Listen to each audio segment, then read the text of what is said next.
welcome. Welcome to my current favorites in a variety of categories.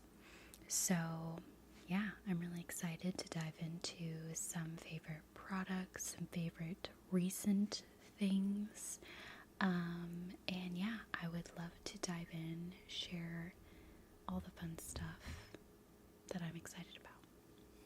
I think I'm going to start with books.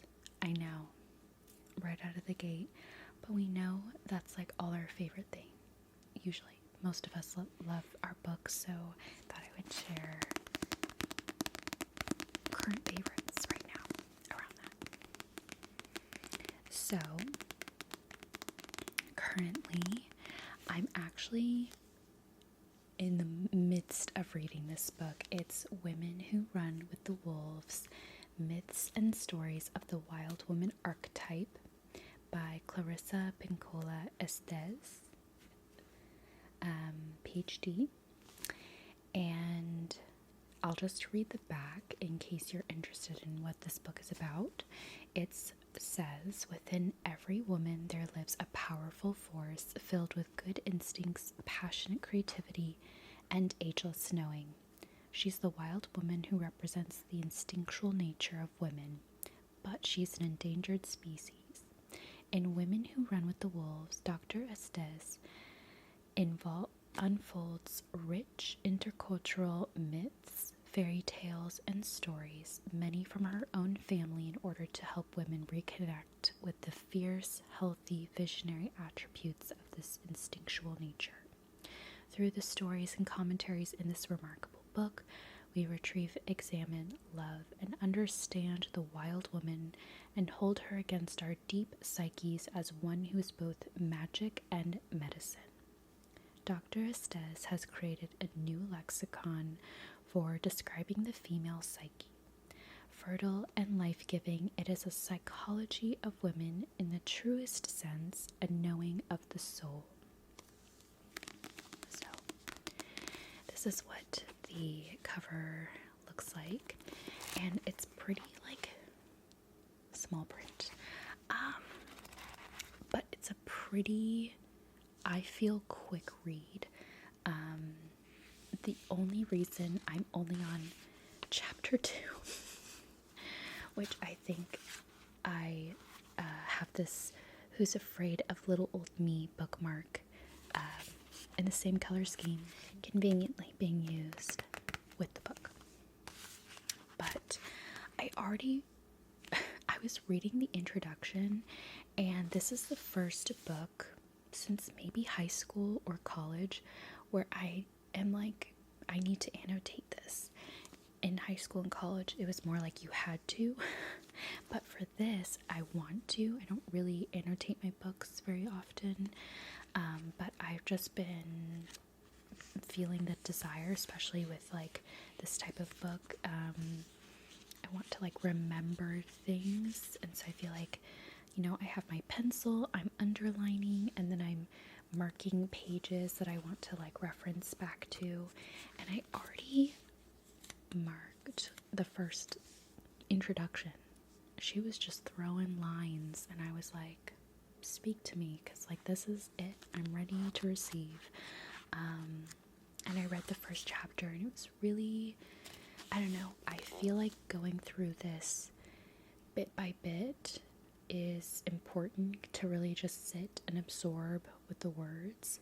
So I don't feel rushed to complete this, but I do want to continue reading it steadily and marking it so that it just really retains with me the information, if that makes sense. So yeah, this has been a really great book so far. It's kind of a mix between like psychology and storytelling, and like breaking down those stories about this wild woman archetype.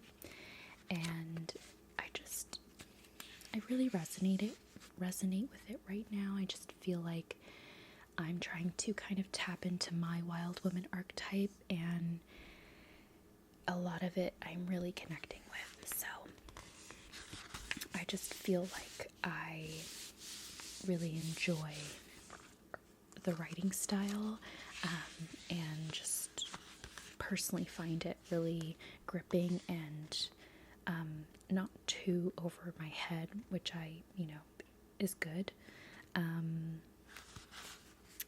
Yeah, I just really enjoy it. I'm like highlighting entire paragraphs. I'm like, it's not even one line. It's like entire paragraphs. Yeah, so really recommend this. I'm only on chapter 2. So obviously I can't fully give my full review or rating, but it is a current favorite and I'm really enjoying it. So I had to share it. So over the holidays, I was talking to my sister about, I don't know if it's just like the holidays makes you more nostalgic, but I often recall some childhood books that I no longer have, but I think about them all the time. And I was really struggling with this one book where I was like, I know what it looks like. I can't remember the title. And I've been searching for it online and it's just so difficult. So I was telling her about it one day and during the holidays, and she helped kind of jog my memory of the book. She similarly remembered it. And so I was like, you know what, let me just try again looking it up. And it's not the Bearstein Bears, which often, those are a lot of childhood books, but it was about a family of bears celebrating Christmas. But they weren't the Bearstein Bears.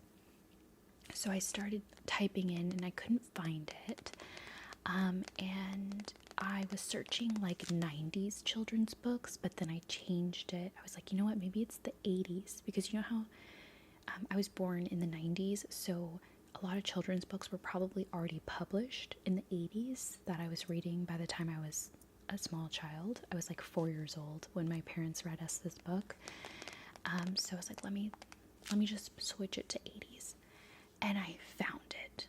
I found the book that I've spent several years trying to find online. And it was on eBay. This is my all-time favorite childhood book. It was like the first book I could consciously remember my parents reading to me. And it's called Christmas with the Bears by Susan J. Harrison. And it was published in 1987.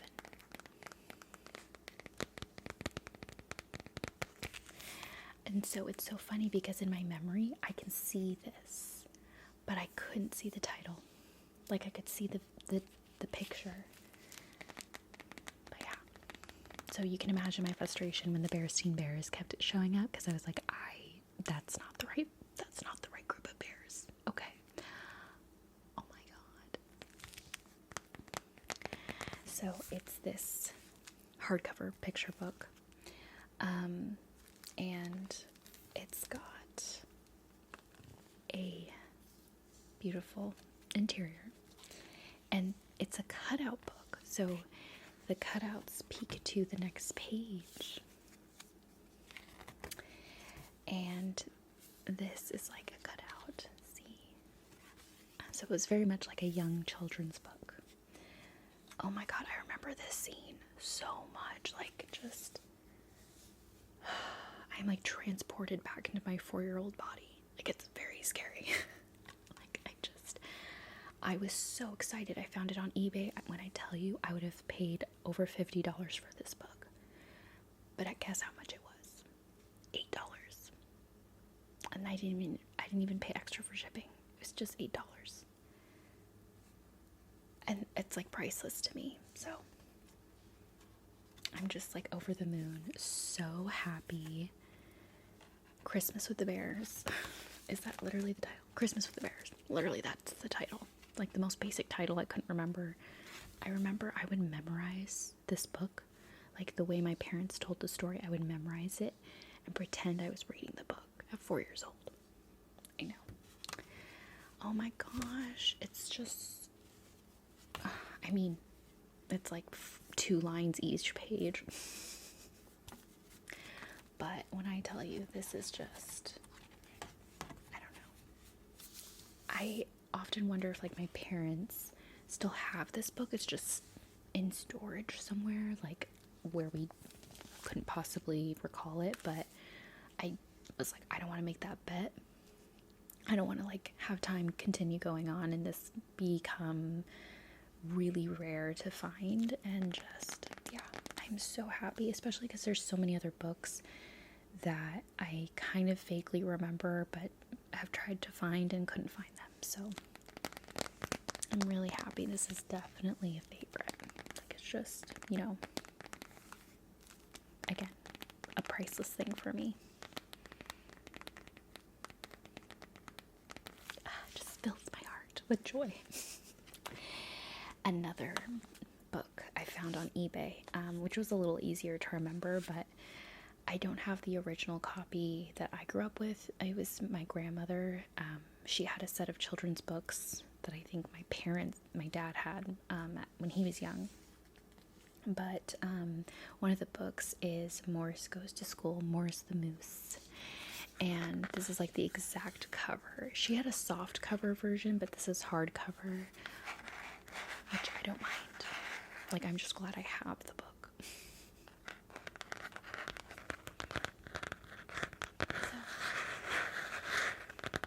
Morris Goes to School. And when was it published? It's by B. Wiseman. It was 1970, which tracks.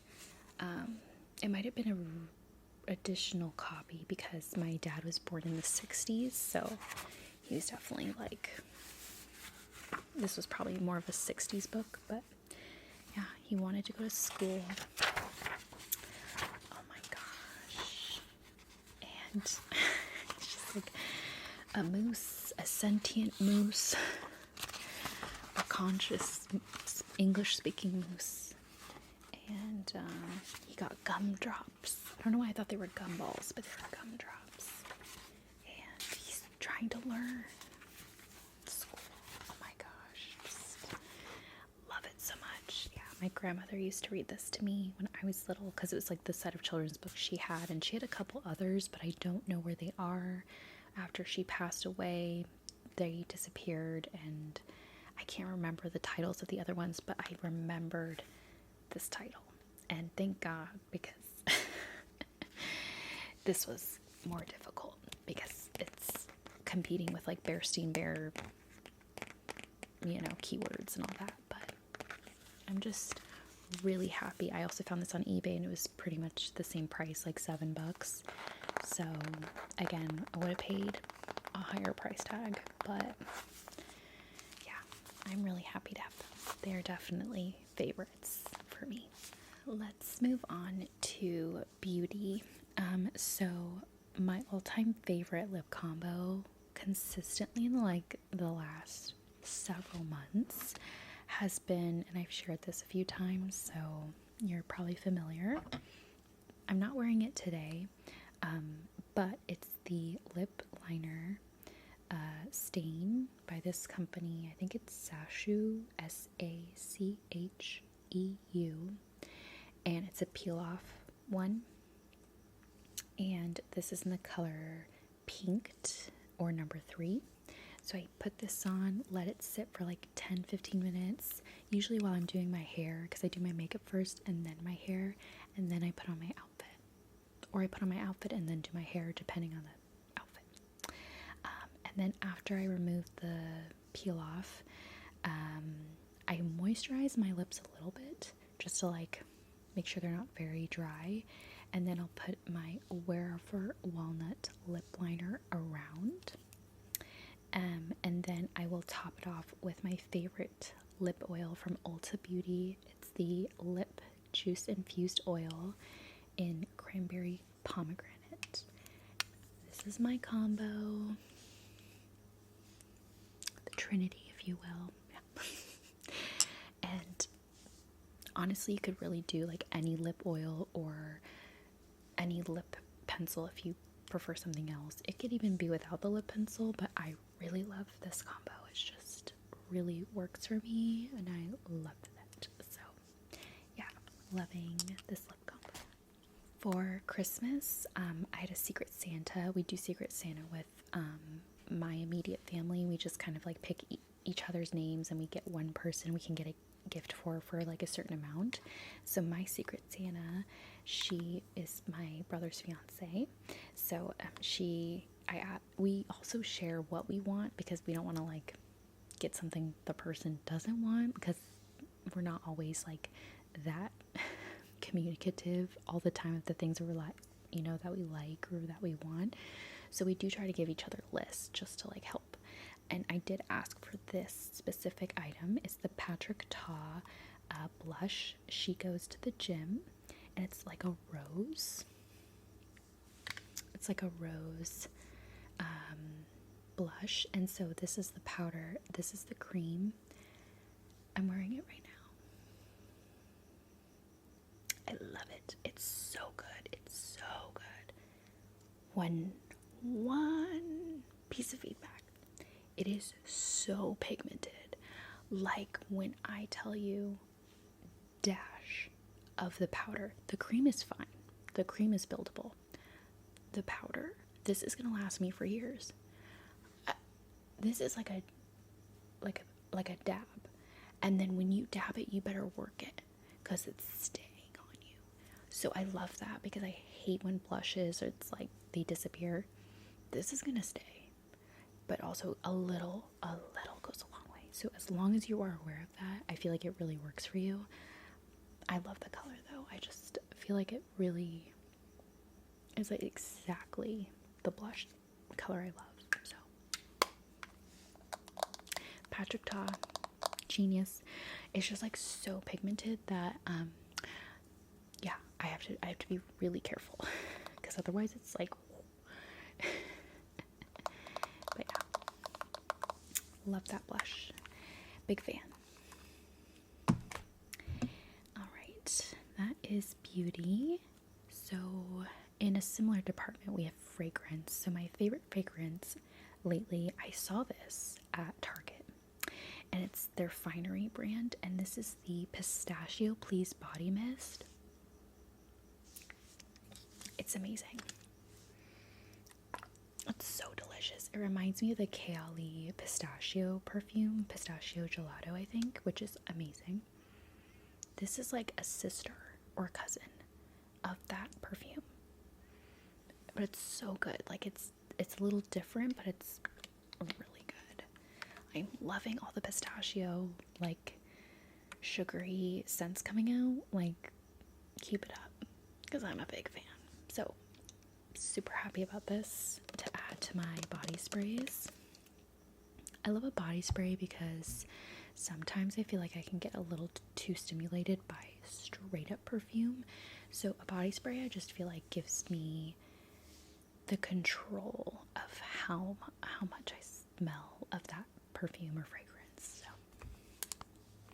but in terms of perfume, I just finished my travel size Burberry Her perfume. So for Christmas, I did ask for a full size version. I don't think this is the largest, but it's expensive. So I'm so happy to have this. Like, it's probably my favorite perfume of 2025.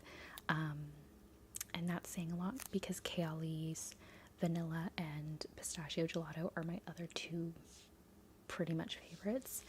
This, it's just feminine, it's sweet, but it's got like a feminine floral edge to it. It's not like too floral where you feel like you smell like a florist, or you smell like your grandmother, which is no hate to nanas, okay, but like I need some sweetness in my perfumes. I just love sweet scents. So this has like a sweet scent to it, but it's not like vanilla, it's more floral, and oh my god, it's so good. I recommend this all the time to people, and when I get compliments on it, I'm like, you gotta get this perfume. It's so good. I haven't opened it yet. Ooh, maybe I'll open it with you. Let's try it out.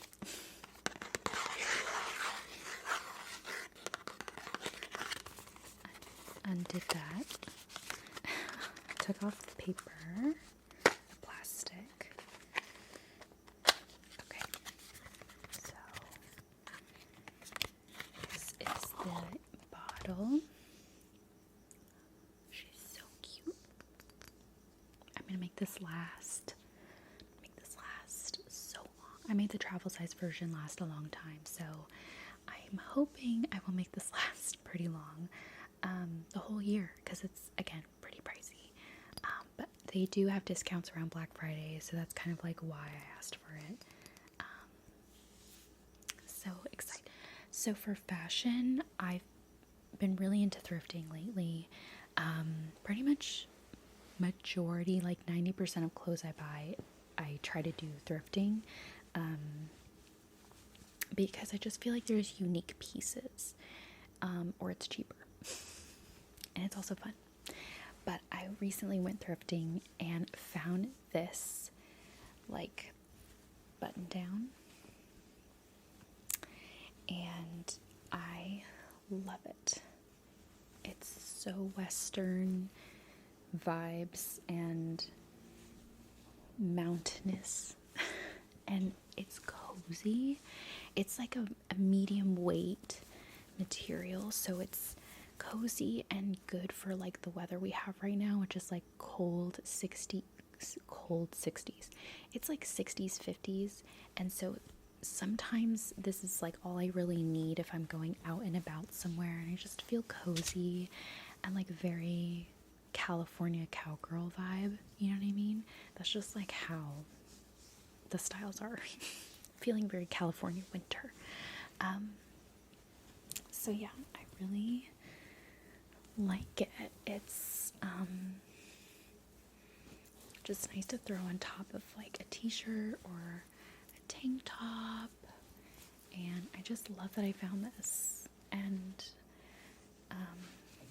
yeah, like feeling the vibes of the Western aesthetic right now. So it was a great find. Loved it. Been loving a lot of my thrifting. Maybe I'll share more of that down the road. But for now, this is like something I've been really reaching for because of the season and the comfortability it gives.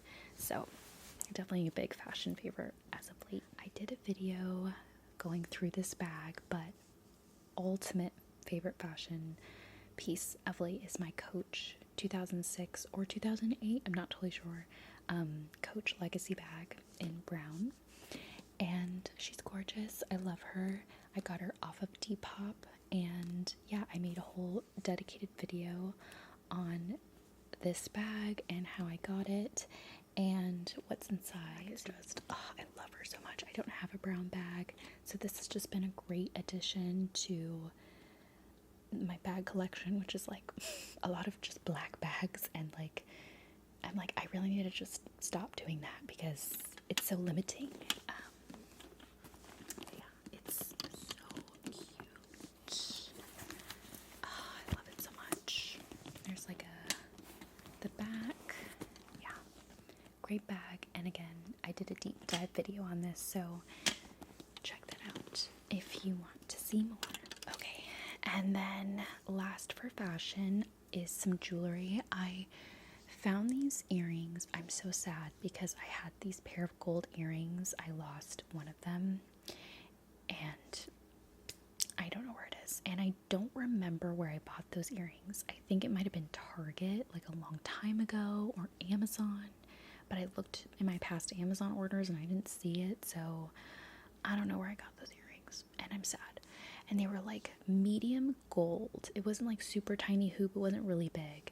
So I found these hoop earrings from Amazon that are very similar. They're not exactly the same, but I love them. I feel like they give exactly what I'm looking for.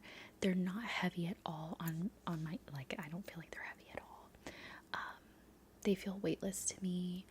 I wish the backing was a little different, because I like the screw backing for earrings. I feel like other types of backings I'm not a big fan of, but these will do. They are super cute, and they came in 3 sizes, so small, medium, and these are kind of the larger ones, but I love all of them, and these are just so cute and go with so much. So yeah, RIP to my old earrings, but these will do for now. And then for Christmas, I asked for, I was really into like mosaic rings. Like, I love the way that they look. And I found this one that I asked for and got for Christmas. So I don't know if you're able to see it, but it's like different color stones embedded in the ring. And then I have this ring here. It's like a stacked ring. This is from the brand Pavois, which they have a website and they also sell on Amazon. I love their jewelry. Like, a lot of my jewelry is from them because they're so good and they just last well. So this is a stacked ring from them. So yeah, and this ring is like stacked like that. But yeah, I really like it. It's definitely more blingy, and so it makes a bit more of a statement. But I like it. I like, kind of speaks for itself. And I've gotten some compliments on it already. So yeah, really loving the jewelry. Let's get into the next category, which is food. I've been enjoying making my own coffee at home. As of late, I've been really enjoying a kind of version of my own latte mocha, which is basically like 1 cup of almond milk steamed with 2 shots of espresso. I use the Nespresso Chiaro double shot. So yeah, I steam almond milk with like half a tablespoon, give or take, of cocoa powder. I do a little bit of the mocha by Skinny Mixes, chocolate mocha syrup. So it's like sugar-free essentially. It's still sweet. And then I do the sugar-free French vanilla. So I'll do a little bit of these based on like my sweetness preference. And then I add a little bit of pumpkin spice, pie spice, or you could do cinnamon if you prefer, and a little bit of salt just to like balance everything. Such a great hot latte, so good.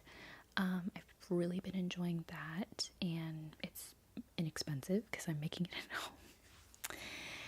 So I've been really enjoying my hot coffee. I've also really been into overnight oats. I've been getting a kick out of my overnight oats for months now. It's just something I can so easily meal prep. And yeah, I just literally love my overnight oats recipe to the point where it's like I'm not getting sick of it. I don't have it every day, but I usually make a batch of like 4 jars or 5 depending on how much I can stretch it, and I'll have it for the week. And it's really nice to know that I have something that I like in the fridge instead of like nothing in the fridge that I want to eat. So yeah, I do like a brown sugar overnight oats recipe with like maple syrup, oats, obviously almond milk, some brown sugar. I'll try and put the recipe below in case you want to recreate it.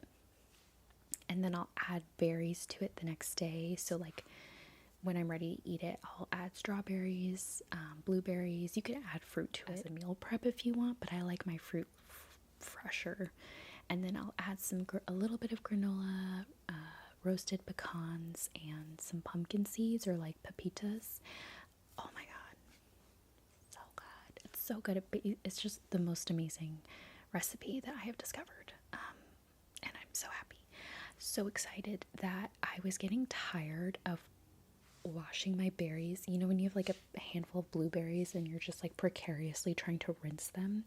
I got so annoyed washing my berries with my hands that I really wanted a small colander to wash just like 1 serving of berries for these serving.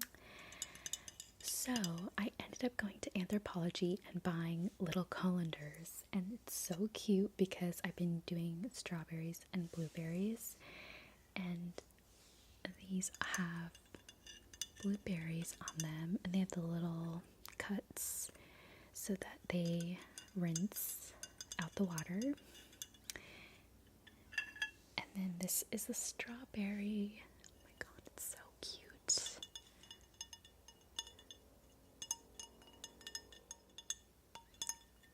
So cute. I am nervous that I will break this. So we'll see. We'll see how it goes. But this is absolutely perfect for what I need it to do, and that's just to rinse my morning berries most days. I know I could like meal prep and wash all the berries, but I am just like not always doing that. Okay, like it's just not happening. So this is the blueberries, so cute, absolutely adorable. I'm really excited to use these, and they're some current favorites. Okay, last in the food department is candy. My sister introduced me to these candies over Christmas, and I was like, this is so good. Okay, so when I share these, please don't go out and buy all of them. They're so good. I mean, I think they're already popular. I don't feel like I'm impacting that much, but they are called, what are they called? So the brand is called Bubs, and they're sold at Target. And this is the Sour Diamond Tutti Frutti. They're kind of like Swedish candies, but you get them at Target. It tastes so good. It's sour. It tastes like, you know that like fun bubble gum we would get, like sour watermelon bubble gum? These candies taste like that. I'm gonna have one right now. So this is what it looks like. Little diamond. Oh my gosh, I just noticed all the candy is vegan and gluten-free. That's pretty cool, especially since it's like a gummy. The fact that it's vegan and gluten-free, amazing. My taste buds are so excited. And then this is the other flavor by Bubs. It's the strawberry vanilla. Don't knock it till you try it. It's really good.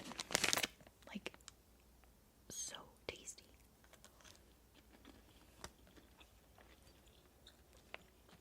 Wow.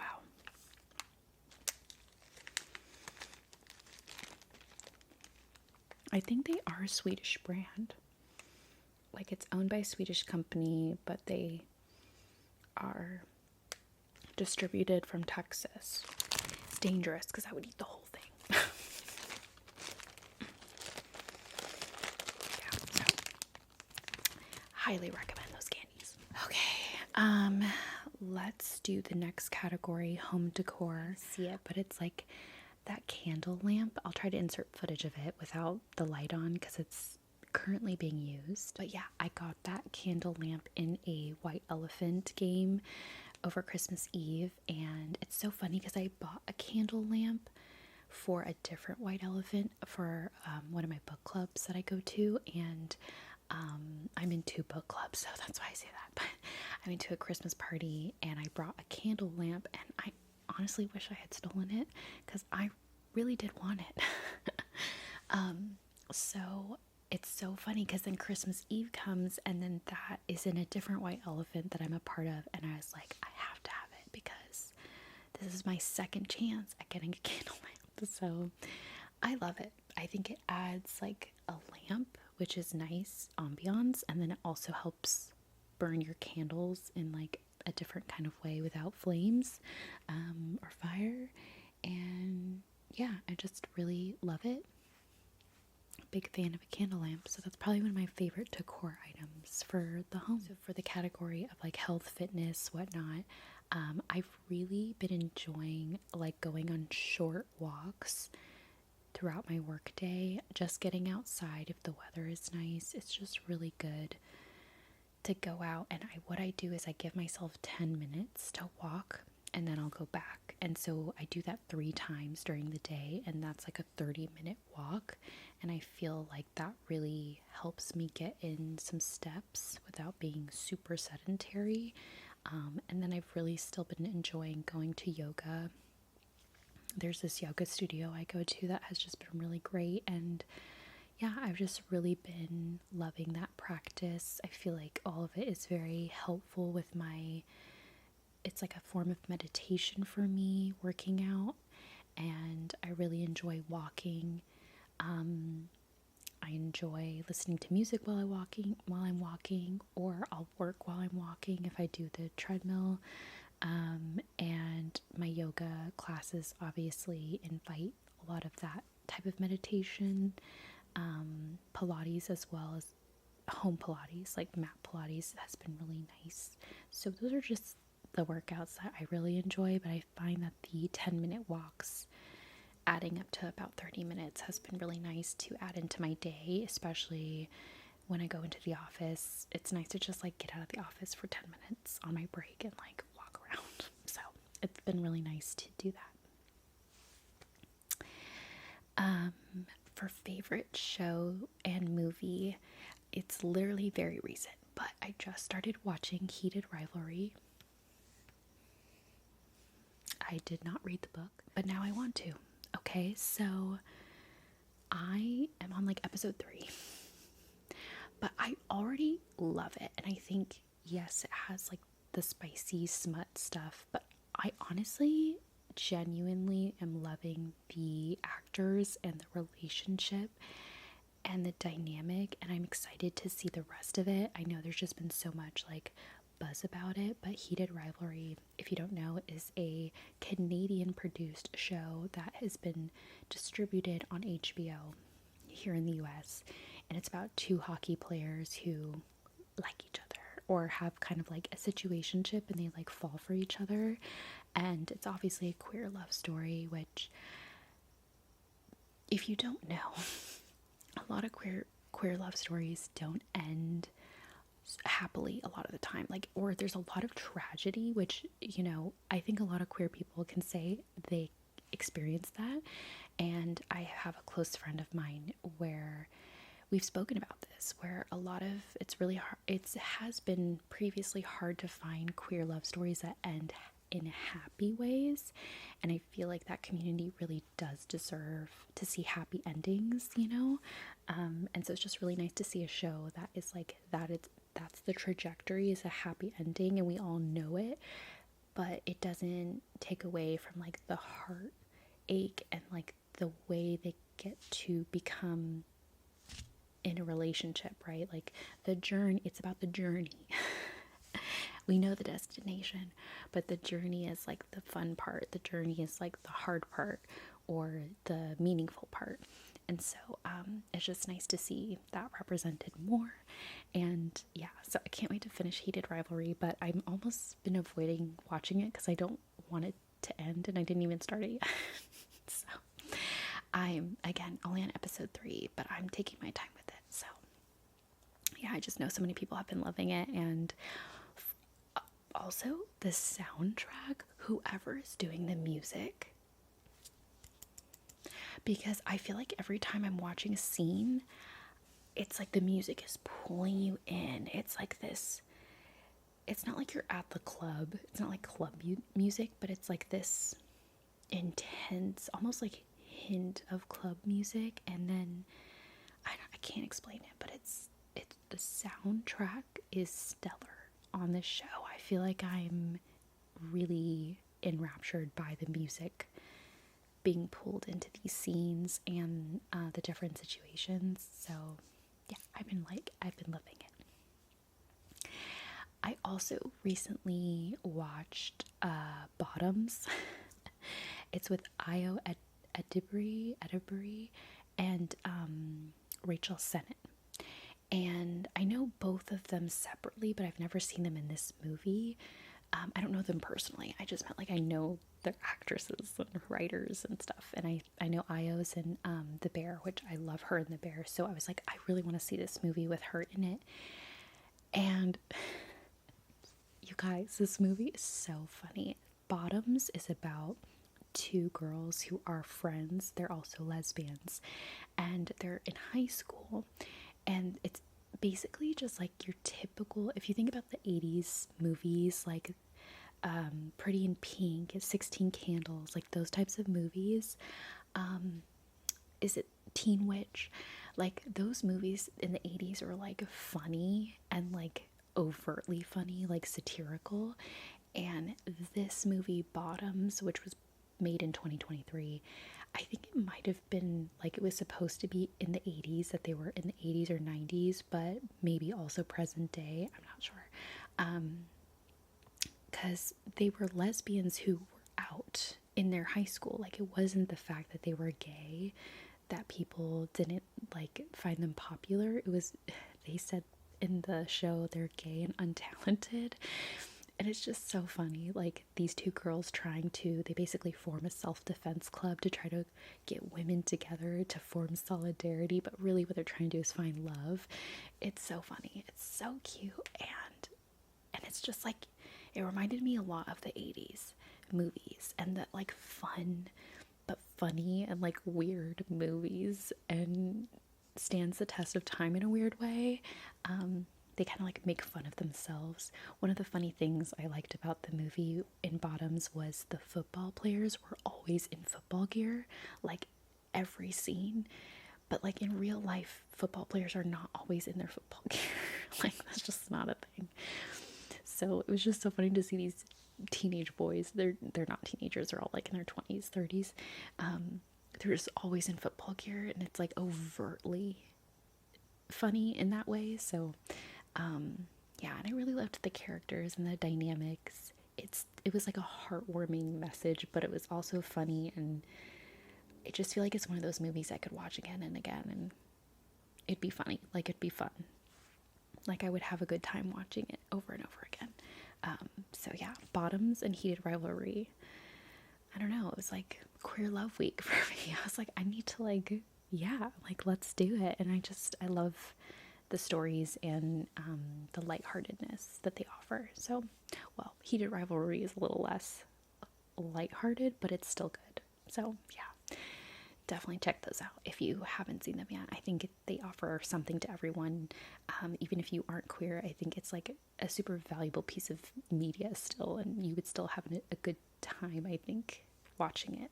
Okay, we are wrapping up our favorites with my favorite hobbies as of late. And one of the things I've picked up are bag charms. And this actually I've attached to my bag, but I unattached it to show you. But I unattached it so I could show you. This is literally the first bag charm I've ever made. They're basically 3 different ones attached to this lobster claw. And I have like this coral one, I have this like green and white, and then this is more like black and white, green, gold. So yeah, for my first attempt, it's honestly not bad. And I am afraid that they're all gonna fall off. Like they're not super stable. I don't know. It's definitely like, I'm glad I own this pair because they're not perfect. But yeah, I can't wait to make more of these. I have a ton of beads. I realized I would like more unique looking beads because I have a lot of round beads. So I'm just hoping to find some unique shapes other places. But yeah, this is my first bag charm. And my thing is like, once I find something I like to make, I will now make them for everyone I know so that they can also have it. And also because I have all these materials, so now I want, the people in my life to have them too. So yeah, so adorable, loving it. I still love making sun catchers as well. I've just already made so many and given them away, but I still have so many materials left to make those, so I'll probably continue to make sun catchers as well. And another hobby that I picked up this past fall. We started a little patio garden, and it's been a little interesting. It's been fun to like look out and see plants, like flowers and stuff. I've tried to grow some like veggies, and unfortunately, I think I have a squirrel out to get me, or a crow, or lizards, or whatever is out there eats whatever I try to grow that's edible. So until I feel like I can manage that, because that's requiring more than just pesticides, right? Like, I also am dealing with some gnat problems, and one of my flowers died because of a gnat issue. So at this point, I need to like fight the creatures. I guess I didn't realize, like, yeah, nature's gonna come for my plants, and I have to be prepared. So, I think for right now, in the next week or so, I'm gonna start planting some wildflowers. These are good to plant where I live. It's pretty mild weather, so these will grow in the next few months. They're just like a mixed bag of wildflower seeds. This is a hummingbird mix, which we do get hummingbirds, so this could be fun. So I do plan on growing some flowers, planting those and seeing how they do. My flowers aren't typically something that get dug up or eaten by animals. It's more or less like insects that I just need to look out for when it comes to my plants surviving. So I do need to work on finding like a pesticide solution for that. But in the meantime, yeah, that is what I'm growing or hoping to grow. Gardening on the side. It's not very consistent, and I can't dedicate a ton of time to it every day or every week, but when I do, it's just been really enjoyable and something I've really, really enjoyed bringing into my life. So yeah, gardening. If you recognize this at all, you are a real one, because I shared in the past that I love to write, and I've written a book. Technically, I actually have a few books I'm in the middle of writing. different progress statuses on each of them, but this is one book that I fully wrote, like beginning, middle, end, all the way through, like an actual book. And then what I did is I went and I printed it out. Do I recommend that? I feel like if you really want to, you should, just to see how it feels to see your book, like, printed out. But I'm going to tell you right now, it's not absolutely necessary. To each their own. For me, I feel like I might need to stick with digital when it comes to revision, because what is happening right now is I'm trying to go through and write the second draft of this novel, because I wrote this about 6 years ago, which is crazy to say.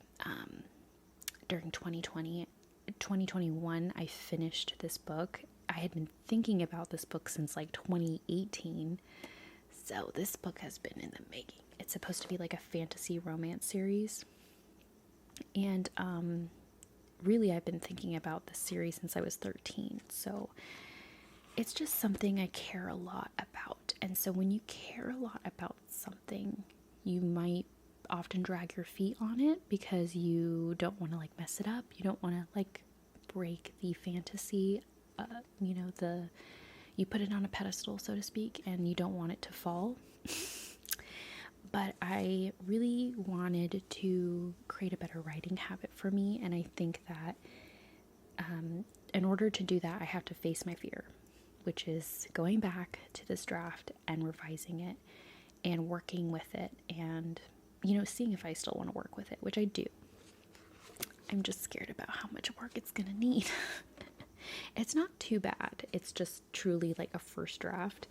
And there's currently, I think the biggest issues I have is I outlined the plot and I was really focused on like how the plot made sense, that I ended up sort of not focusing on good dialogue or good side character depth, or even main character depth. And so I think that I have bones and I just need to add some flesh to it, you know?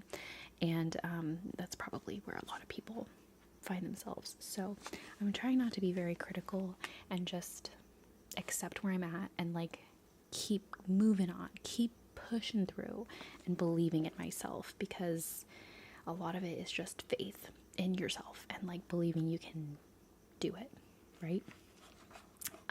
So I, back in 2020, read this draft, or not 2020, back when I finished this draft, I printed it out and I went through and read it, and I wrote down a ton of edits by hand.